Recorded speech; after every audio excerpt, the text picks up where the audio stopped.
శ్రీ సాయినాథ స్తవన మంజరి. శ్రీ గణేశాయ నమః. ఓం సర్వాధార మయూరేశ్వర సర్వసాక్షి గౌరీ కుమార అచిత్య లంబోదర శ్రీ గణపతి పాహిమాం. నీవు సకల గణాలకు ఆదీశ్వరుడవు, అందుకే నిన్ను గణపతి అని అంటారు. మంగళారూప బాలచంద్ర, నీవు సకల శాస్త్ర సారానివి. శ్రీ శారదా వాగ్విలాసివి, నీవు శతాబ్దాలకు సృష్టించిన దేవతవు.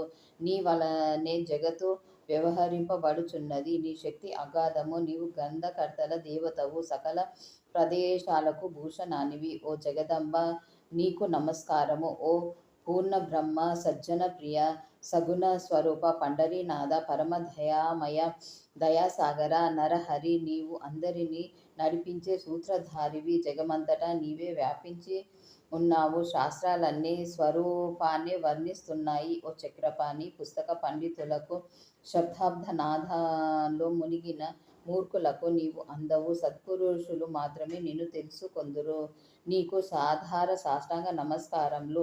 ఓ పంచవదన శంకర, కపాల మాలాధార నీలకంఠ దిగంబర ఓంకార రూప పశుపతి, నీ నామ మహిమ అపారము. నీ నామ జపము చేసిన వారికి దారిద్ర్యం వెంటనే పారిపోతుంది. నీ చరణాలకు వందనము చేసి నేను స్తోత్రాన్ని వ్రాస్తున్నాను. దీనిని సంపూర్ణంగా వ్రాసేలాగా సహాయం చేయి. అత్రిసుతుడైన దత్తాత్రేయునకు నమస్కారము. తుకారామాది సకల సత్పురుషులకు భావికులకు వందనాలు. జయ జయ సాయినాథ, పతిత పావన కృపా సింధు, నీ చరణాలపై శిరస్సు నుంచుతున్నాను. నాకు అభయాన్ని అనుగ్రహించు. నీవే విష్ణుమూర్తివి, మదనాంతకుడనైన ఉమామహేశ్వరుడవు, సుఖధామమైన పరబ్రహ్మవు నీవే. మానవ దేహాన్ని ధరించి జ్ఞానాకాశంలో భాస్కరుడవై వెలసిన దేవదేవుడవు నీవు. దయాసాగరుడవైన నీవు భవరోగానికి ఔషధానివి. దీనులకు హీనులకు చింతామణివి. భక్తులను పవిత్రం చేయు గంగా నదివి నీవు. మాయా ప్రపంచంలో మునిగిపోతున్న వారిని తీరాన్ని చేర్చి నావ కూడా నీవే. భయభీతులకు అభయాన్ని ప్రసాదించు ఆశ్రయానివి నీవు. సృష్టికి మూల కారణుడవు నీవు. ఓ దయామయ, నీవు నిర్మూల చైతన్యము. నీ సృష్టి విలాసమంతా నీదే. నీవు పరబ్రహ్మ స్వరూపం. అజ్ఞానం వలన కలుగు జనన మరణాలు నిన్నంటవు. నీరు ఒక ప్రదేశంలో ప్రకటితమైతే ఆ నీరు అక్కడే పుట్టినట్లు అర్థం కాదు. ఆ నీరు ఆది నుండి అక్కడ సంపూర్ణంగా ఉండి లోపల నుండి పైకి ఉబికి వచ్చింది. ఒక పల్లపు ప్రదేశంలో నీరు ఊరితే దానిని బావి అంటారు. నీరు లేకపోతే అది ఒక గుంట మాత్రమే. నీరు ఊరుట లేదా ఎండి మాయమైపోవుట నీటి స్వభావం కాదు. నీరు కుండానికి మహాత్యాన్నివ్వదు.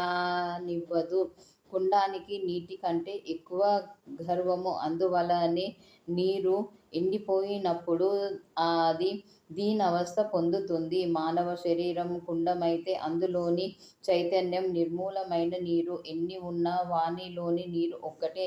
ఓ దయాఘన, ఆదిలేని నీవు అజ్ఞానాన్ని అంతం చేయటానికి వజ్రంలా కఠోరుడవు కావాలి. ఇంతవరకు ఎన్నో కుండలు ఏర్పడ్డాయి. ముందు ముందు ఇంకా ఎన్నో ఏర్పడతాయి.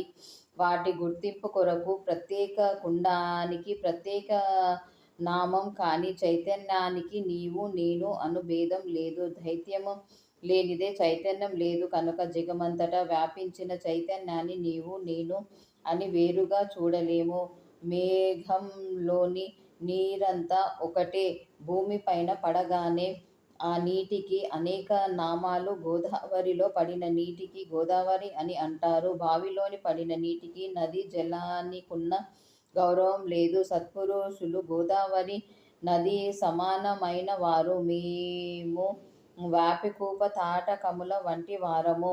మీరు పవిత్రులు. అందువలన మమ్ము కృతార్థులను చేసుకొనుటకు చేతులు జోడించుకొని మీ శరణు జొచ్చినాము. నీరు ఎక్కడిదైనా ఒక్కటే. అయినా పాత్రతకు బట్టి గోదావరిలోని నీరు పవిత్రము. మేఘ గర్భంలోని నీరు కురిసినప్పుడు భూభాగం ఏ మార్పు చెందదు. అయినా శాస్త్రజ్ఞులు ఆ భాగాన్ని గోదావరి అని అన్నారు. ఇతర ప్రదేశాలలో కురిసిన నీరు ఆయా ఇతర భూమిననుసరించి ఉప్పగాను, చప్పగాను, మురికిగాను మారుతాయి. అట్లే గురువర్య వద్య షడ్వికారాల కల్మషం ఉండదు. అటువంటి పవిత్రమూర్తికే సత్పురుషుడని నామధేయం. ఆత్మవలే అన్ని జీవులలోనూ మీ యోగ్యత శ్రేష్టం. జగత్ సృష్టి మొదలు గోదావరి పుట్టి పుష్కలమైన నీరుతో పారుతుంది. పూర్తిగా ఇంతవరకు ఎండిపోలేదు. శ్రీరాముడు గోదావరి తీరానికి వచ్చినప్పుడు ఉన్న నీరు ఇప్పటి వరకు అక్కడే ఉండదు. సాగరంలో కలుస్తుంది. ఆ ప్రదేశం మాత్రం అక్కడ మిగిలింది. ఇంతవరకు ఆ స్థలానికి, ఆ నీటికి పవిత్రత నిలిచి ఉంది. ప్రతి సంవత్సరము ఆ ప్రదేశంలో పాత నీరు పోయి కొత్త నీరు వస్తుంది. ఇది సృష్టి ధర్మం. సత్పురుషులు గోదావరిలా పారే నీరైతే ఆ నీటిపై లేచే అలలు మహాత్ములు పవిత్ర గోదావరి వలె ప్రతి శాకంలోనూ సనక సనందన సనత్ కుమార నారద తంబూర ధ్రువ ప్రహ్ల బలి శబరి హనుమాన్ అంగద విధుర గోపి గోపిక మొదలగు వారు ప్రవాహంలాగా వచ్చారు. వారి నందరిని వర్ణించ నేను సమర్థుడను కాను. ఈ శాకంలో గోమతి సమీపాన సాయినాథుని స్వరూపంలో మీరు వచ్చారు. మీ దివ్య చరణారవిందాలకు నా వందనములు. మహాప్రభు, నా దుర్గుణాలను చూడవద్దు. నేను హీనుని, దీనుని, అజ్ఞానిని, పాపులలో శ్రేష్ఠుని అయినా నన్ను ఉపేక్షించవద్దు. పరుశువేది ఇనుములోని దోషాలను చూడదు. ఊరిలోని కల్వాలను గోదావరి బహిష్కరించదు. నా సకల మాలిన్యాలను మీ కృపా కటాక్షాలతో నివారించి వేయండి. ఇదే నా దాసుని విన్నతి. మీరు పరశువేది అయితే నేను లోహాన్ని. పరశువేది సాంగత్యంలో ఇనుము బంగారం కాకపోతే ఆ దోషం పరశువేదిదని అంటారు. అట్లే మీ సన్నిధిలో నాలోని పాపాలు పోకపోతే లోపం మీదంటారు. బాలురు ఎల్లప్పుడూ అల్లరి చేస్తున్న తల్లికి కోపం రాదు. అట్లే కన్న తల్లిలా నన్ను కనుకరించండి. ఓ సద్గురు సాయినాథ, భవసాగరాన్ని దాటించే నౌకవు నిశ్చయముగా నీవే. కామితార్థములు నిచ్చు కల్పతరువు కామధేనువు నీవు. జ్ఞానాకాశములోని జ్ఞానభాస్కరుడవు నీవు. సద్గుణాలకు నిధివి, స్వర్గానికి సోపానానివి నీవే. ఓ పరమపావన పుణ్యమూర్తి, శాంతి నిలయ, చిత్తరూప, పరిపూర్ణ,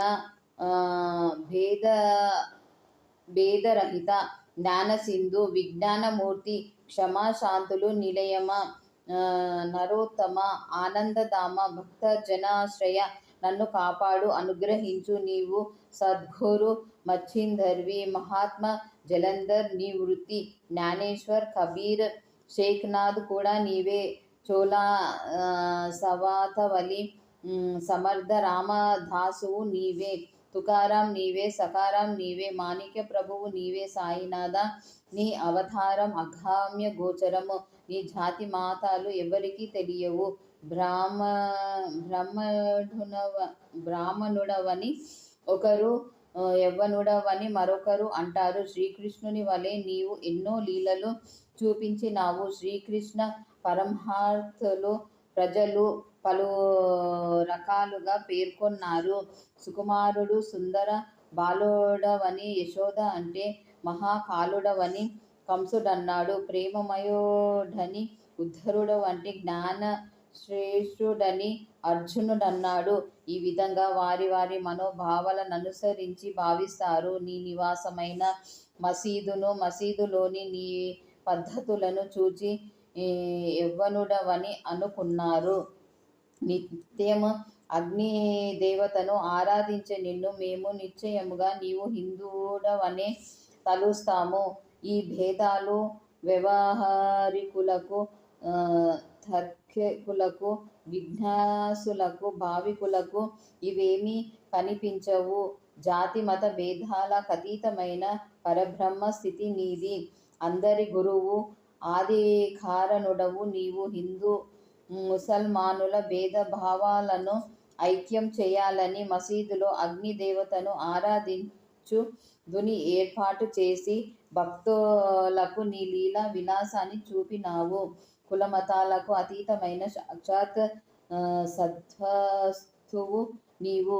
తర్క వితర్కాలకు నీ ముందు నిలబడ చాలవు. అటువంటప్పుడు నా మాటలు నీ ఎదుట ఉండగలవా? అయినా నిన్ను చూచి మౌనంగా ఉండలేను. నీ అనుగ్రహముతో నా సాఖ్యానుసారము వ్యవహారిక శబ్దాలతో నిన్ను స్తుతిస్తాను. సత్పురుషులు దేవతల కంటే గొప్పవారు. కారణము వారిలో మాది మీది అను భేద భావముండదు. రావణుడు హిరణ్యకశిపుడవు దేవతలకు ధిక్కరించుట వలన చంపబడ్డాడు. సత్పురుషులు చరిత్రలో ఇటువంటివి లేవు. గోపీచందుడు జలంధరుని పెంటకుప్పలో పాతిపెట్టాడు. అయినా ఆ మహాత్మునికి ఏ విషాదము కలగలేదు. పైగా ఆ రాజుని ఉద్ధరించి చిరంజీవిగా మార్చాడు. ఇటువంటి సత్పురుషులు మహిమలనెంతని వర్ణించను. సత్పురుషులు సూర్యుని వంటి వారు. వారి కృప ప్రకాశము అపారము. వారు చంద్రుని వలె చల్లని వారు. వారి కృప వెన్నెల వలె సుఖాన్ని కలుగజేస్తుంది. వారు కస్తూరి వంటి వారు. వారి కృప కస్తూరి పరిమళ సమానము. వారు చెరుకు రసం వంటి వారు. ఆ రసమాధుర్యము వారి కృప. వారు శిష్యులందరూ సమదృష్టిని కలిగి ఉంటారు. పాపుల పట్ల వారికి ప్రీతి ఎక్కువ. నిర్మూల గోదావరి నదీ జలాలలో జీవులు తమ కామ క్రోధ షడ్వాధికారాలను వస్త్రాలను శుభ్రం చేసుకుంటారు. అదేవిధంగా సర్వ పాపాలను ప్రక్షాళనము చేయగల మీ పాద పద్మాల దర్శనము పవిత్ర గోదావరి నది స్నాన సమానము. ఈ మాయ ప్రపంచంలో మాటిమాటికి మేము మలినులమై పోతున్నాము. అందువలన మాకు సత్పురుషులు సందర్శనము అవసరము. గోదావరి నది నీటిలో శుభ్రపరచడానికి మలినం వస్త్రాలను తెస్తారు. వాటి మురికి తొలగించకపోతే గోదావరి గొప్పదనమంటుందా? అట్లే తాపత్రయాలతో తప్పించిపోతున్న వారికి నీవు చల్లని నీడనిచ్చు వృక్షానివి. ఓ కరుణామయ గురుదేవ, మమ్ము ఆవేదనల నుండి కాపాడు. నీ చల్లని దయ లోకోత్తరమైనది. చెట్లు క్రింద కూర్చున్న ఎండ వేడిపోయి చల్లని నీడ దొరకకపోతే ఆ చెట్టని నీడనిచ్చు చెట్టని ఎవరు అంటారు? నీ అనుగ్రహము లేనిదే ఈ ప్రపంచములో ఏది సరిగా జరగదు.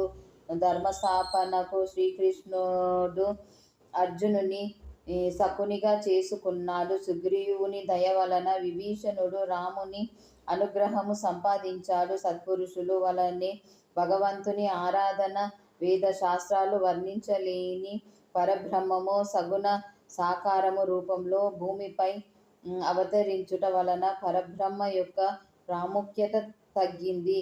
ధామాజీ వైకుంఠపతి యగు రుక్మిణి వల్లభుని మహారుని చేశాడు.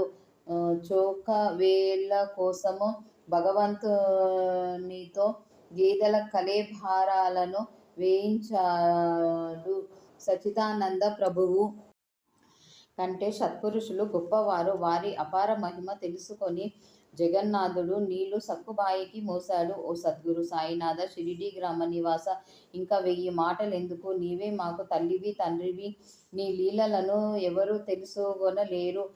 మూఢులు జడులు అయిన జీవులనుద్ధరించుటకై నీవు షిరిడీ వచ్చినావు. ప్రమిదలలో నీరు పోసి దీపాలను వెలిగించావు. గుడ్డ పీలికలతో ఒక చెక్క పలుకను పైకి వేలాడగట్టి దానిపై పరుండి భక్తులకు నీ యోగ్య సామర్థ్య శక్తిని చాటినావు. అనేకులకు పుత్ర సంతానాన్ని అనుగ్రహించావు. ఊదీ ప్రసాదంతో ఎందరెందరివో రోగాలు పోగొట్టావు. ఐహిక శారీరక కష్టాలు తొలగించడము నీకు అసాధ్యము కాదు. గజరాజుకు చీమ వరువ. ఓ గురుదేవ, నీ పాదములకు నా ప్రణతులు. దీనులను అనుగ్రహించు.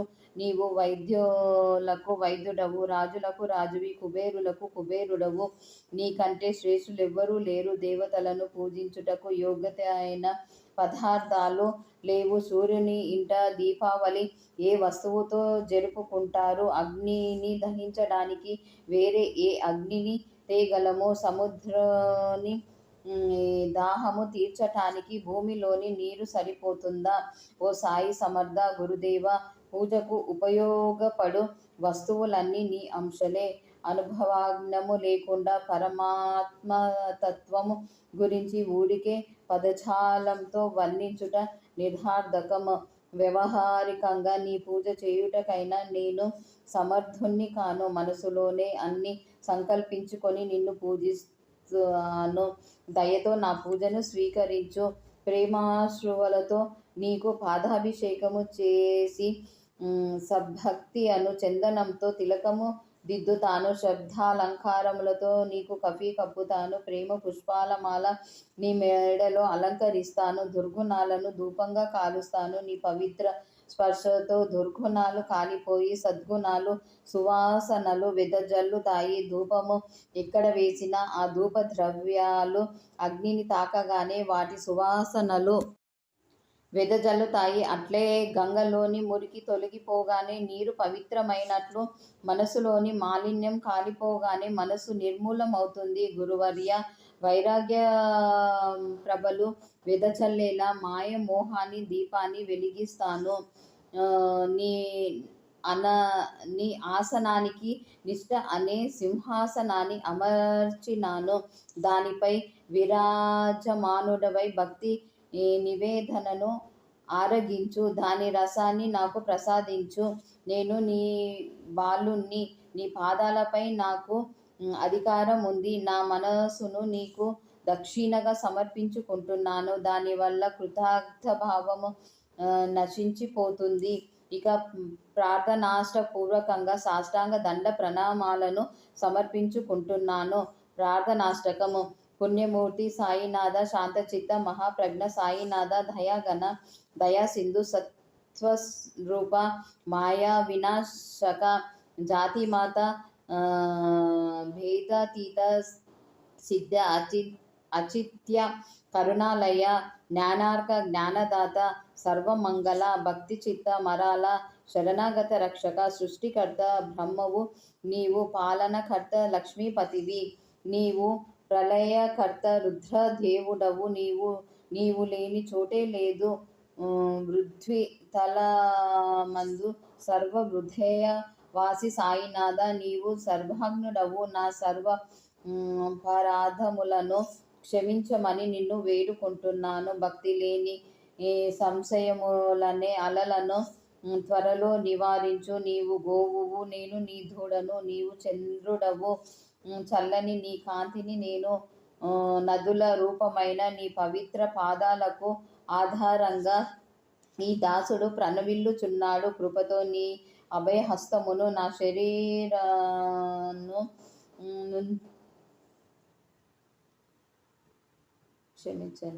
నా శిరస్సును నుంచుము. నీ దాసుడనైన దాసగనుని దుఃఖాన్ని తొలగించుము. ఈ ప్రార్థనాష్టకముతో సాష్టాంగ నమస్కారములు చేయుచున్నాను. నా పాపతాపాలను దారిద్ర్యాన్ని త్వరగా తొలగించు. నీవు నా కన్న తల్లివి, నేను నీ బిడ్డను. నన్ను కఠోరంగా శిక్షించకు. నీవు మలయగిరి చందనము, నేను ముల్ల పొదను. నీవు పవిత్ర గోదావరి జలానివి, నేను మహాపాతకుణ్ణి. నీ దర్శనంతో నా మనోమాలిన్యాలు తొలగిపోయినవి. కస్తూరి సహవాసముతో మట్టికి విలువ, పుష్పాల సాంగత్యంతో దారానికి పువ్వుల వాసన అట్లే. మహాత్ముల సాంగత్యం చేసిన వారికి మహాత్ముల సుగుణాలు అలవడుతాయి. విభూతిని, మృగ చర్మాన్ని నందీశ్వరుని పరమేశ్వరుడు తన ఉపయోగానికి స్వీకరించాడు. అందుకనే వాటికన్ని ప్రదేశాలలో గౌరవము. గోపికలను రంజింపజేయడానికి యమునా తీరాన బృందావనములో రాసక్రీడ సల్పాడు శ్రీకృష్ణుడు. బుధులు దానిని గౌరవించారు. అట్లే దురాచారినైన నేను నీ శరణు జొచ్చాను. ఐహిక సుఖాన్నిచ్చు వస్తువుల వద్దకు నన్ను చేరనీయకు. సముద్ర నీటిని తీయని నీటిగా మార్చే శక్తి సామర్థ్యం నీకున్నది. అందువలన ఈ దాసగనుని కోరికను మన్నించు, నా దోషాలన్నిటినీ క్షమించు. సిద్ధులకు రాజువైన నీవే నాకు ఆధారానివి. తల్లి ఒడిలోని బిడ్డకు నిర్భయం సహజం కదా. మహాప్రభు, ఈ స్తోత్రాన్ని శ్రద్ధ భక్తులతో చదువు వారి కోర్కెలన్నీ తీర్చు. సంవత్సరము లోపల వారి త్రితాపాలను తొలగించు. ఈ స్తోత్రాన్ని నిత్యము సూచిగా భక్తిగా పఠించాలి. ఇది వీలు కాకపోతే ప్రతి గురువారమైన సద్గురుమూర్తిని మనసున ధ్యానించి పఠించాలి. ఇది అశక్యమైతే ప్రతి ఏకాదశి రోజు పఠించి దీని మహిమను కనుగొనగలరు. ఈ స్తోత్రం నిత్యం పఠించు వారి ఐహిక కోరికలు గురుదేవులు తీర్చి వారికి ఉత్తమ గతిని ప్రసాదించును.